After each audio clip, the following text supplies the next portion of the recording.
So usually you said that like drugs leads to that ఫాస్ట్గా ఆలోచన చేసే విధానాన్ని మన బాడీలో మార్పులు వస్తాయని.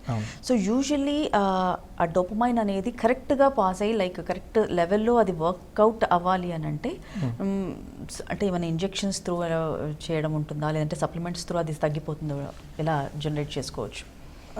నార్మల్గా అయితే ఇప్పుడు ఫస్ట్ ఎవరైనా ఈ లక్షణాలతో గమనించామంటే ఫస్ట్ మనం స్కాన్ చేసి చూసుకుంటాం, వర్కప్ చేస్తాం. మోస్ట్ కామన్గా మనకు వైడ్గా అవైలబుల్ ఎంఆర్ఐ స్కాన్ ఉంటుంది, అది ఎంఆర్ఐ స్కాన్ చేస్తాము. ఇంకా కొంచెం డౌట్ఫుల్గా ఉంటే కనుక పెట్ స్కాన్ కూడా చేస్తాం. Depending on the patient situation బట్టి డిసైడ్ చేస్తాం. ఈ 2 టెస్టుల్లో ఏదో టెస్ట్ అయితే చేసుకుంటారు. దాని తర్వాతనే ఈ డోపమిన్ సప్లిమెంట్ చేస్తాం. డోపమిన్ అంటే అదేమీ అంత హై లెవెల్స్లో ఉండదు, చాలా మినిమల్ మైక్రో లెవెల్లో డోసేజెస్ ఉంటాయి. ఈ పార్కిన్సన్స్లో కూడా మాకు పేషెంట్ వచ్చి వారు చెప్పిన విధానం బట్టే ఇది ముదురు రకమైన పార్కిన్సన్సా లేకపోతే ట్రీట్మెంట్కి రెస్పాండ్ అయ్యే పార్కిన్సన్సా అనేది కూడా మాకు అర్థమవుతుంది.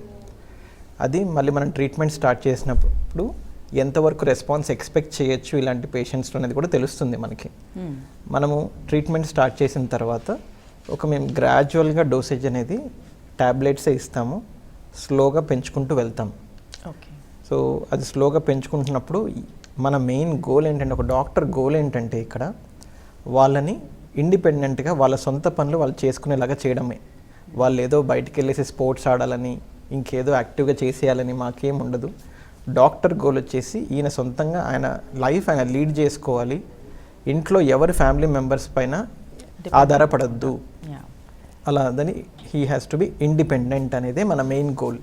సో ఇండిపెండెంట్గా ఉంచడం గురించి మనం ట్రీట్మెంట్ చేస్తాము. సో కాబట్టి ఎంత స్లోగా గ్రాడ్యువల్గా పెంచుకుంటూ వెళ్ళి టైట్రేషన్ ఆఫ్ ద డోసేజ్ అంటాం మనం, దాన్ని చేసుకొని ఈ డోస్కి ఫిక్స్ చేసి దాని తర్వాత రెగ్యులర్గా ఫాలోఅప్స్కి రమ్మని చెప్తాం.